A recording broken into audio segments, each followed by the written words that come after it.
Hello everyone, welcome back to our channel. तो आज हम लोग आपका वेन डायग्राम चैप्टर पूरा कंप्लीट करने वाले हैं रीजनिंग का।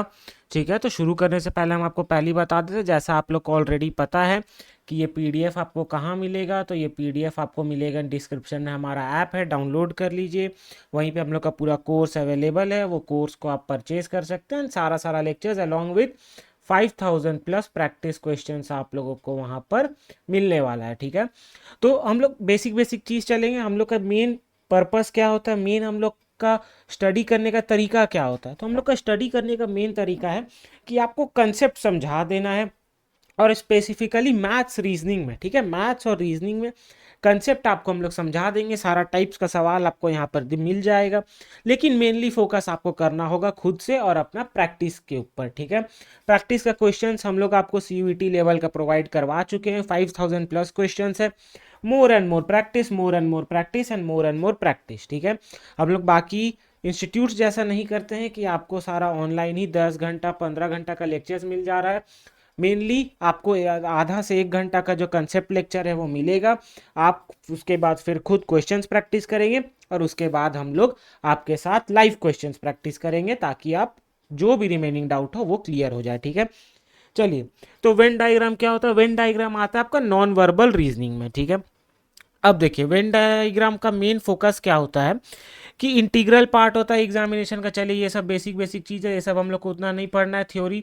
ठीक है, अब देखिए यहाँ पर आपको बोल देगा कि 3-4 शेप रहता है। ठीक है, 3-4 शेप रह जाएगा, ऐसे करके ट्राइंगल हो जाएगा, एक स्क्वायर हो जाएगा। ठीक है, ये सारा शेप्स आपका यहाँ पर ऐसे बन गया। ठीक, अब उसमें बोल देगा हर शेप में आपका कुछ कुछ नंबर लिखे रहेगा। नंबर जैसे कि 1 2 3 4 5। ठीक है, और हर शेप को बता देगा। जैसे कि बोल दिया कि आपको सर्कल जो है ये डिनोट करता है इंजीनियर को। ठीक है, ट्राइंगल डिनोट करता है आपका डॉक्टर को। ठीक है, फिर आपका स्क्वायर डिनोट करता है आपका लॉयर को। ठीक है, ये बता दिया, आपको 3 प्रोफेशन दे दिया। अब आपसे सवाल में पूछेगा ऐसा कौन सा नंबर है जो कि आपका एक डॉक्टर है और इंजीनियर है। ठीक है, डॉक्टर है और इंजीनियर है, मतलब कि आपका सर्कल और स्क्वायर में आना चाहिए, लेकिन ट्राइंगल में आपका नहीं आना चाहिए। तो सर्कल और स्क्वायर में आना चाहिए, लेकिन ट्राइंगल में नहीं आना चाहिए। कौन सा है? तो नंबर 5 जो है वो एक डॉक्टर है और आपका एक इंजीनियर है। ठीक है, लेकिन वो एक लॉयर नहीं है। तो मेनली इसी टाइप के काफ़ी इजी क्वेश्चंस रहता है। ठीक है, तो आप लोग यहाँ पर इसको हम लोग क्वेश्चंस के थ्रू यहाँ पर सॉल्व करते हैं। चलिए, अगेन जैसे पहला क्वेश्चन आ जाता है, डिनोट शूटर। अच्छा, सर्कल शूटर को दिखाता है। हार्ड कोर क्रिमिनल्स, स्क्वायर जो है हार्ड कोर क्रिमिनल्स को दिखाता है, और जो ये आपका पेंटागन टाइप का है, ठीक है, ये आपको दिखाता है टेररिस्ट को। अब सवाल पूछ रहा है shooters who are terrorist as well as hardcore criminal, मतलब एक शूटर जो कि टेररिस्ट भी है और हार्डकोर क्रिमिनल भी है, मतलब कि तीनों में आना चाहिए। ठीक है, सर्कल में भी आना चाहिए, स्क्वायर में भी आना चाहिए, और ये आपका यहाँ पर ये एरो शेप में भी आना चाहिए। तो वो नंबर 2 हो जाएगा। ठीक है, तीनों में आ रही है। देखिए, सर्कल में तो आ ही रहा है, सर्कल में तो सब है, फिर आपका स्क्वायर में भी है और एरो में भी है। चलिए, terrorist who are not hardcore criminals are represented by, मतलब टेररिस्ट होना चाहिए और लेकिन हार्डकोर क्रिमिनल नहीं होना चाहिए। तो टेररिस्ट होना चाहिए मतलब कि वो एरो में आना चाहिए, लेकिन वो हार्डकोर मतलब कि स्क्वायर में नहीं आना चाहिए, मतलब कि नंबर 1 हो जाएगा। ठीक है, नंबर 1 हो गया। चलिए, अब अगला इसमें सवाल पूछ रहा है कि hardcore criminal who are not terrorist, मतलब क्या होना चाहिए कि हार्डकोर क्रिमिनल होना चाहिए। हार्डकोर क्रिमिनल मतलब स्क्वायर होना चाहिए, लेकिन आपका टेररिस्ट नहीं होना चाहिए। टेररिस्ट क्या है? आपको एरो में नहीं होना चाहिए। तो ये आपका स्क्वायर होना चाहिए, लेकिन एरो में नहीं होना चाहिए, तो नंबर 3। ठीक है, तो ये नंबर 3 आ गया आपका यहाँ पर। चलिए, अब जैसे एक सवाल पूछ लिया, अब इसमें यही सवाल से आपका पूरा क्लियर हो जाएगा। ठीक है, अब यहाँ पर आपसे पूछ रहा है कि नंबर 4 क्या है। तो नंबर 4 देखिए हम लोग पहले है कहाँ पर। ठीक है, हम इसको मिटा देते हैं ताकि आपको अच्छे से विजिबल हो जाए सारा चीज़। ठीक है, जस्ट अ सेकेंड, इसको हम यहाँ पर डिलीट कर देते हैं। चलिए, अब हम लोग से पूछ रहे हैं कि नंबर 4 क्या डिनोट करता है। तो नंबर 4 देखिए सर्कल में है, सर्कल में है यानी कि वो शूटर तो है, लेकिन ना ही वो हार्डकोर क्रिमिनल है, ना ही वो टेररिस्ट है। ठीक है, ये shooters who are neither terrorist nor hardcore criminals. ठीक है, ये हो गया आपका, शूटर तो है लेकिन हार्डकोर क्रिमिनल और टेररिस्ट दोनों नहीं है। ठीक है, क्लियर है। एक सवाल हम लोग और देखेंगे, उसके बाद फिर आप लोग यहाँ से खुद ब खुद बना सकते हैं। इसके बाद देखिए, इसमें आपको कंसेप्ट जरूरी था, बस इतना समझाना ही मेन था मेरा काम, बाकी इसके बाद आपको खुद करना होगा। ठीक है, चलिए। रेक्टेंगल क्या है, मेडिकल पर स्पेशलिस्ट दिखाता है। ट्राइंगल क्या है, सर्जिकल स्पेशलिस्ट दिखाता है। और सर्कल क्या है, कॉलेज प्रोफेसर दिखाता है। अब इसमें पूछ रहा है कॉलेज प्रोफेसर, मतलब वो सर्कल में होना चाहिए। Who are also surgical specialist, मतलब ट्राइंगल में भी होना चाहिए। आर रिप्रेजेंटेड बाई, मतलब सर्कल और ट्राइंगल में होना चाहिए। सर्कल और ट्राइंगल में कौन कौन सा, यहाँ पे हमको डी दिख रहा है और हम लोग को एक्स दिख रहा है। ठीक है, डी, लेकिन वो आपको इसमें भी आ जा रहा है, सर्कल और ट्राइंगल दोनों में डी और वाई, यानी कि डी और वाई हम लोग को दिख रहा है, तो डी और वाई यहाँ का सही जवाब हो जाएगा। अच्छा देखिए, यहाँ डी और वाई, हाँ यही दोनों हम लोग को दिख रहा है, डी और वाई सही जवाब है। सर्जिकल स्पेशलिस्ट, सर्जिकल स्पेशलिस्ट कौन हो गया, ट्राइंगल हो गया। Surgical specialist who are also medical specialist, medical specialist कौन हो गया, ट्राइंगल, मतलब कि ट्राइंगल और रेक्टेंगल दोनों में होना चाहिए। But not professor, but not professor मतलब कि सर्कल में नहीं होना चाहिए।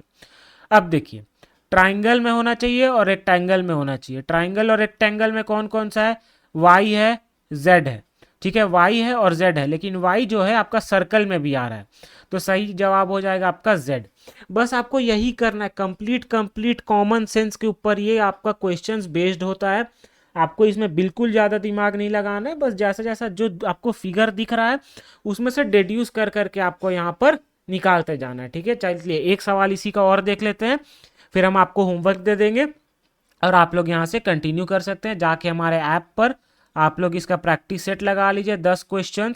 ठीक है, 10 क्वेश्चन लगा लीजिए, 10 क्वेश्चन मतलब अराउंड 50 MCQ हो जाएगा, 50 MCQ लगा लीजिए इसका, और आपका एग्जाम में 4 से 8 नंबर बिल्कुल बिल्कुल पक्का, ऐसा एक सवाल तो आपका एग्जाम में आता ही आता है। ठीक है, तो एक सवाल ऐसा आ जाएगा, आपका पूरा पूरा नंबर उसमें पक्का हो जाएगा। ठीक है, चलिए क्या बोल रहा है इसमें, ये क्वेश्चन में पूछ रहा है कि ऐसा आपको यहाँ पर कॉलेज प्रोफेसर, कॉलेज प्रोफेसर कौन है, circle, college professor who are both medical as well as surgical specialist, मतलब कि तीनों में होना चाहिए, सर्कल में भी, स्क्वायर में भी और ट्राइंगल में भी। हमको यहाँ पर सिर्फ और सिर्फ एक्स दिख रहा है जो कि तीनों में है। ठीक है, अच्छा एक्स भी नहीं दिख रहा है, एक्स तो बाहर है, देखिए यही आपका गलत हो जाता है, एक्स आपका सर्कल से बाहर है, हमको यहाँ पर केवल केवल वाई दिख रहा है जो कि तीनों में है, तो इसका आंसर हो जाएगा वाई। ठीक है, ये सही जवाब हो गया। अब इसका जवाब आप दीजिए कि सेक्शन ए क्या रिप्रेजेंट कर रहा है।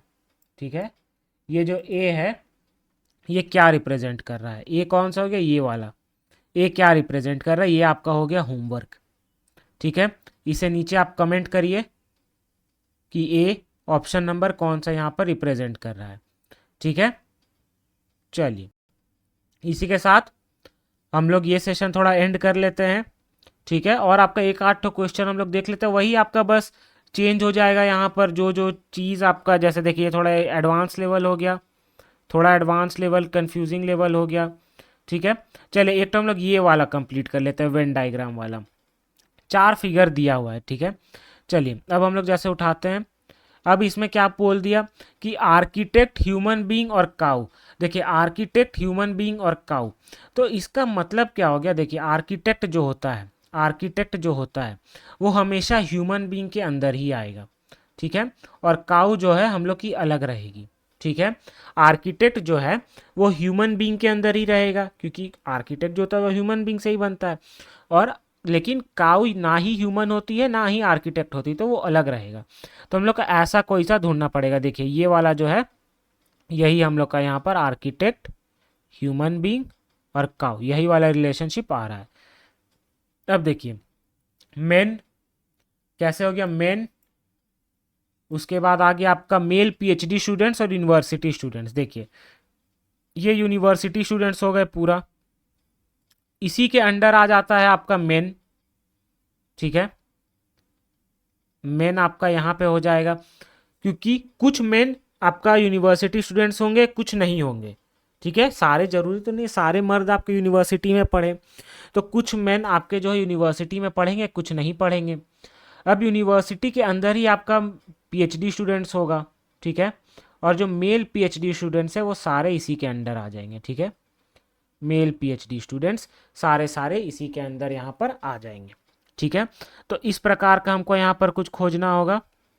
देखिए ये वाला हो गया मेन यूनिवर्सिटी और मेल पीएचडी स्टूडेंट्स, यहाँ पर ये हम लोग का क्लियरली बन रहा है, ठीक है। चलिए और एक आध देख लेते हैं, डॉक्टर मेन प्रोफेसर, ठीक है, आइए इसको देख लेते हैं। अच्छा कुछ मेन जो है वो डॉक्टर्स भी हो सकते हैं, प्रोफेसर्स भी हो सकते हैं, ये वाला देख लेते हैं। और कुछ मेन डॉक्टर प्रोफेसर दोनों हो सकते हैं, हो सकता है कि नहीं, राइट। तो ये दोनों भी आपस में ज्वाइन होगा, जस्ट अ सेकेंड, ये दोनों भी आपस में ज्वाइन होगा, मेन डॉक्टर्स प्रोफेसर्स। अच्छा डॉक्टर आप खाली वो सर्जन वाला डॉक्टर मत समझिएगा, ठीक है। डॉक्टर वो भी हो सकता है जिसके पास डॉक्टरेट का डिग्री होता है, जो कि आपका पीएचडी कर लेता है, उसके पास भी डॉक्टरेट वो भी डॉक्टर होता है। तो हम लोग का आंसर हो जाएगा ऑप्शन नंबर सी। तो इसी प्रकार आप लोग और क्वेश्चंस यहाँ पर प्रैक्टिस कर लीजिएगा, और ज़्यादा क्वेश्चंस आपको यहाँ पर मिल जाएगा प्रैक्टिस करने के लिए। हम थोड़ा सा स्क्रॉल भी कर दे रहे हैं। और मेन खास बात क्या है यहाँ पर कि आप जब नीचे जाएंगे, ठीक है, अगर आप यही हम लोग के जो देखिए यहाँ पर आपको आंसर की मिल जाता है और पीडीएफ में उसी के बाद नीचे रीजंस भी मिल जाता है, ठीक है। तो आप लोग रीजंस भी आपको मिल जाएगा कि आप सिर्फ गेस नहीं करते रहेंगे कि क्यों आपका आंसर यहाँ पर वो होगा, ठीक है। तो आपको सोल्यूशन भी मिल जाएगा। तो इसी के साथ हम लोग ये कंसेप्ट लेक्चर यहाँ पर ख़त्म करते हैं। इसके बाद जाकर आप लोग यहाँ पर सेशन एंड कर सकते हैं और अपना प्रैक्टिस सेशन शुरू कर सकते हैं। बहुत बहुत धन्यवाद। जो भी डाउट हो नीचे कमेंट सेक्शन में आप ज़रूर मेंशन करिएगा।